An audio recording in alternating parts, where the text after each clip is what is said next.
bonjour à tous. Je suis ravi de partager avec vous ce retour d'expérience sur des problématiques d'organisation, d'équipe produits et de développement dans une optique de vouloir unifier au maximum notre façon de faire, nos socles, notre techno, nos applications, tout en gardant un certain niveau d'innovation, tout en préservant un ADN de chacun des produits, chacune des marques que l'on peut avoir. Je suis donc Nicolas Silberman, je suis directeur de la Digital Factory de BPI France, et je me trompais de bouton. On va voir plusieurs choses, mais avant tout, parler un tout petit peu de mon parcours, que vous compreniez. Aujourd'hui, je me présente devant vous comme étant directeur de la Digital Factory de BPI France, mais le retour d'expérience concerne mon activité passée, c'est-à-dire les 2-3 dernières années. Aujourd'hui, donc, à côté de BPI France, je suis également enseignant à l'ESSEC et cofondateur d'une communauté que peut-être certains d'entre vous connaissent, voire même vous y êtes déjà inscrits, qui s'appelle TechRox, qui rassemble plus de 3500 tech leaders.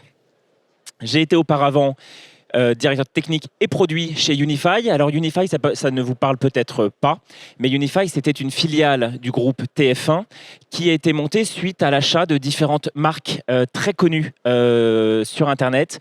Des marques comme Marmiton, Au Féminin, Doctissimo, Cinet, ZDNet, Gamecult, Les Numériques, qui, depuis la fin d'année dernière, a été racheté par un autre groupe.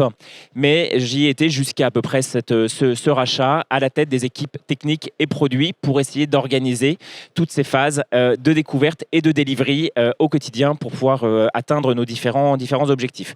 J'ai été également CTO chez 20 minutes, chez Mediapart, et entrepreneur quelques années d'une petite boîte que personne ne connaît, mais une expérience fantastique qui s'appelait Wellcut. Alors le contexte.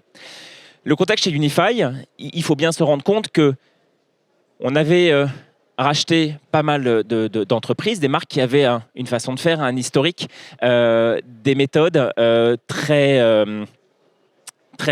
ancrées, ou en tout cas depuis plusieurs années, des façons de faire avec des équipes qui avaient l'habitude de travailler entre elles, et qui faisaient que quand on les a réunies toutes les unes à côté des autres, on s'est retrouvé face à une difficulté assez classique, je dirais, qui était que la priorisation des projets était plutôt liée à la loi du plus fort ou du plus haut gradé ou de celui qui parle en dernier. Et mécaniquement, on se retrouvait avec un entonnoir à projets. Il y avait énormément de projets, alors même que la volonté de l'entreprise, c'était de se dire, on a une vision produit. Et quand on dit qu'on a une vision produit orientée utilisateur, c'est qu'on vient, mon équipe produit, régler des problèmes que peuvent avoir les utilisateurs.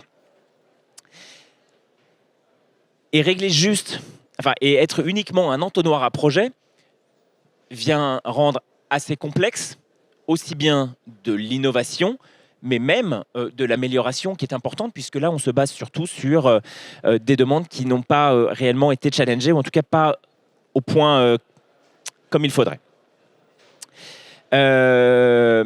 Et également une organisation qui était un petit peu illisible, dans un sens où chacune des équipes avait leur façon de travailler, leur méthode de travail, leurs habitudes, bref, un certain historique qui était difficile à revoir. Quand on a décidé de revoir les fondamentaux et des équipes, quand on a décidé d'essayer de trouver comment unifier les façons de faire, comment unifier les technos peut-être, comment unifier les méthodes, comment unifier aussi nos principes de base, d'apport de valeur, quand on est vraiment sur une organisation produit, on a proposé déjà deux principes de base, deux phrases que j'ai martelées à mes équipes quotidiennement, qui était la première, qui sont évidemment pas de moi, mais qui était le mieux est l'ennemi du bien. C'est évident. On est tous, j'espère, d'accord dans cette salle pour se dire que oui, c'est très bien de vouloir atteindre l'excellence, mais faisons déjà quelque chose de bien et on sera super content. Et l'autre phrase qui va de pair, c'est voir grand. Évidemment, partager une vision, mais on va y aller petit à petit. Pas d'urgence, consolidons les bases, allons-y, avançons régulièrement et soyons fiers de chacun des exploits, chacune des réussites, chaque moment où on peut célébrer une étape, puis une autre, puis une autre. À partir de ça, on a travaillé sur plusieurs choses. D'abord, évidemment, les méthodes. On s'est posé la question, quelle méthode, au départ on s'était posé la question au singulier, quelle méthode doit-on mettre en place chez Unify pour produire plus de valeur, pour aller peut-être plus vite ou mieux, et ainsi avoir une dynamique qui soit vertueuse. Donc on s'est posé des questions sur Scrum, sur Kanban, pourquoi pas Safe, et toutes les méthodes qui pouvaient arriver ou les cadres qui pouvaient être intéressants pour nous. Et en envoyant des personnes dédiées à cette analyse, à cette compréhension dans les équipes, en passant du temps avec les équipes, en étant uniquement dans leur quotidien, en les écoutant, on s'est rendu compte qu'il y en avait deux méthodes qui étaient intéressantes pour nous parce que dans l'univers du digital. Ces deux méthodes étaient Scrum et Kanban. Scrum, pour des équipes qui étaient très proches des marques, où les marques comme Marmiton, Au Féminin, etc., avaient besoin d'un cadre, avaient besoin de dates de livraison régulières, d'une organisation qui soit compréhensible et du coup derrière, de se dire tiens, j'ai vraiment une roadmap sur laquelle je peux comprendre à peu près quand est-ce que j'aurai ma telle et telle évolution. Ce qui est toujours un peu difficile avec l'agilité parce qu'on parle généralement pas forcément en date de livraison comme des méthodes classiques type cycle en V, etc. Et également du Kanban. Et là, c'était plutôt pour des équipes très orientées plateforme technique qui étaient sur une organisation très en continu, du delivery continu, de l'amélioration continue, qui avançait au fil de l'eau avec du déploiement en permanence, des mises à jour en permanence, mais qui travaillait en fait avec d'autres équipes de développement, d'autres équipes produits, et pas directement les équipes, nos stakeholders, nos clients internes, qui étaient les différentes marques ou autres directions métiers.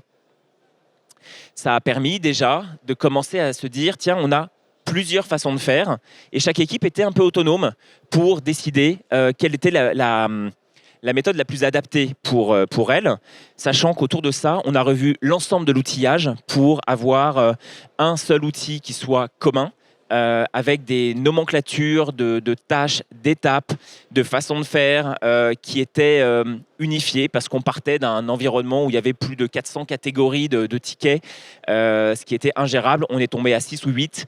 Ça a été déjà beaucoup plus simple pour nous pour avancer et surtout pour piloter d'un point de vue gouvernance.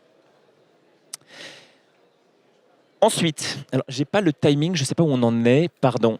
Je vais continuer, mais si je peux me le donner. On a travaillé sur les rôles, et principalement les rôles du produit. Je vous disais, on était projet, trop projet, alors qu'on voulait, on se vendait comme étant produit.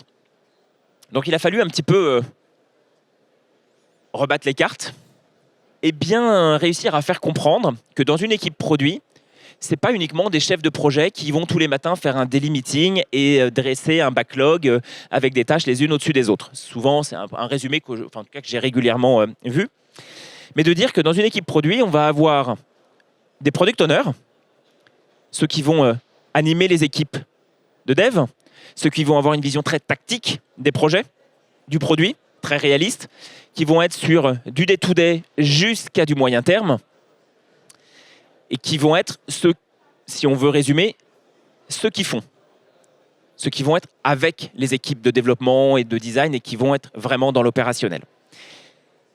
Et le binôme essentiel, c'est de rajouter ou d'identifier correctement des product managers, ceux qui y pensent. Ce n'est pas moins bien ou meilleur que ceux qui font, bien entendu, mais parce qu'on va leur demander d'avoir une vision qui va être beaucoup plus stratégique, de l'ambition, des objectifs, de voir à long terme, de concevoir, de comprendre le business, d'être au quotidien avec nos parties prenantes, nos clients internes, les différentes directions qui ont elles aussi des objectifs. Et là, on commence à avoir une certaine force dans l'équipe produit pour pouvoir avancer, pour pouvoir animer. Donc on a vu les méthodes, on a vu les rôles, et à partir de ça, on commence à parler orga. Et ça a été un peu la base, le socle essentiel pour moi pour commencer à produire de la valeur et à permettre enfin d'avancer et de sortir de cet entonnoir à projet.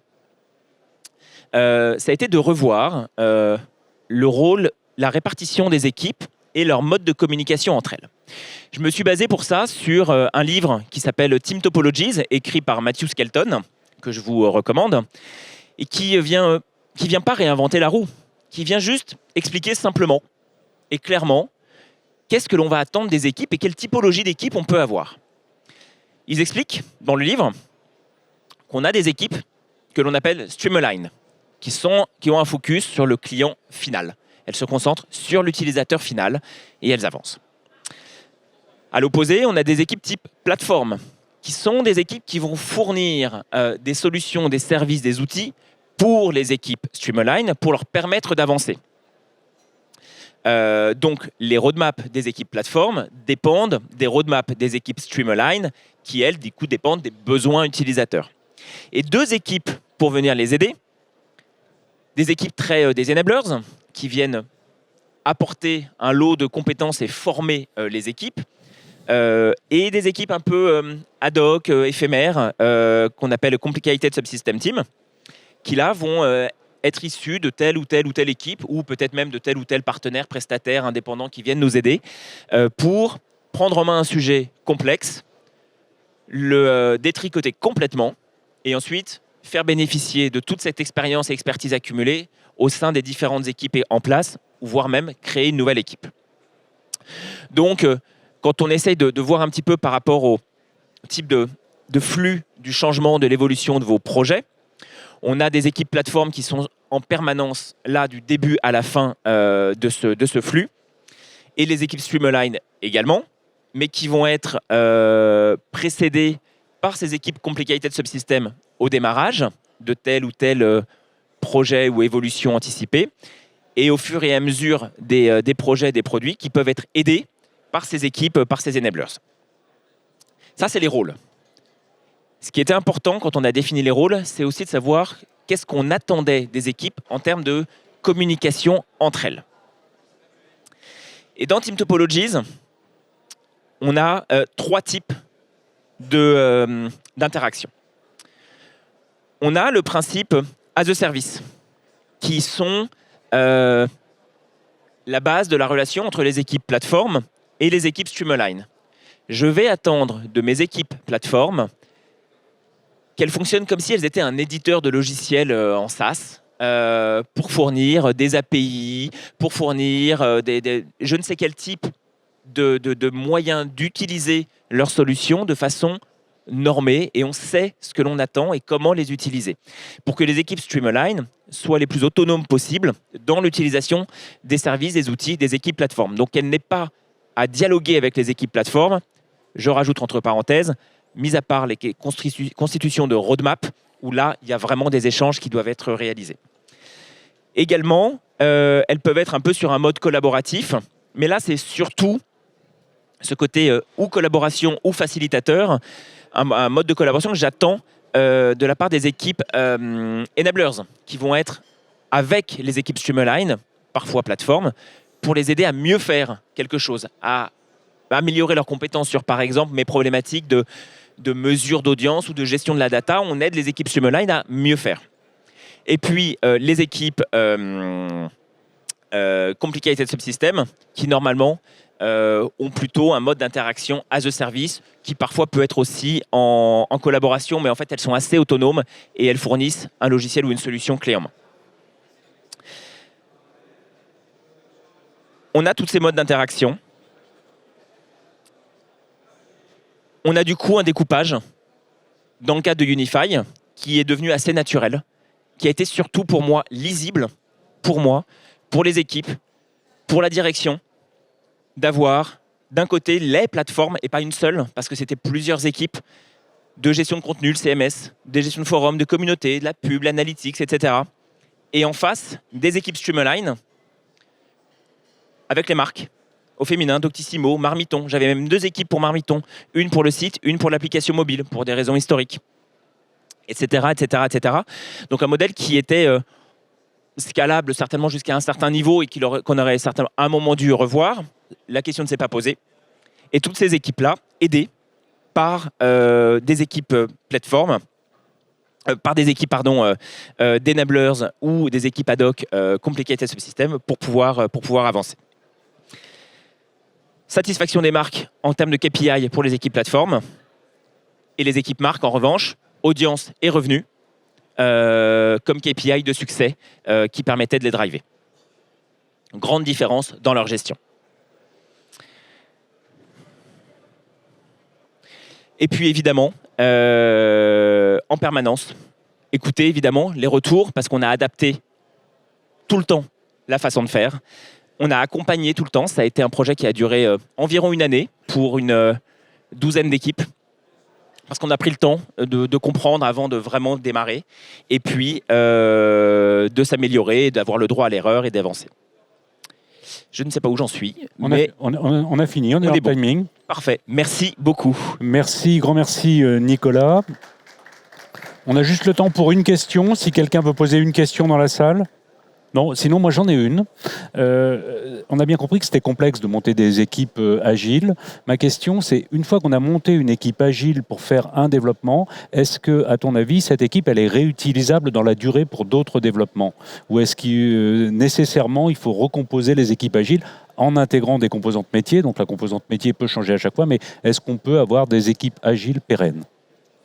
Alors on peut avoir des équipes agiles pérennes, mais ça va beaucoup dépendre évidemment de la réalité du métier, mais aussi de l'uniformisation des technologies utilisées et tout ce qui va en découler, parce que ça peut être difficile d'interchanger facilement les équipes, une équipe avec une autre, mais on tendait vers ça pour pouvoir lancer des projets, pour pouvoir arrêter des projets et en lancer d'autres, et ainsi garder une façon de faire qui pour nous était bonne, sur de nouvelles solutions ou de nouvelles idées.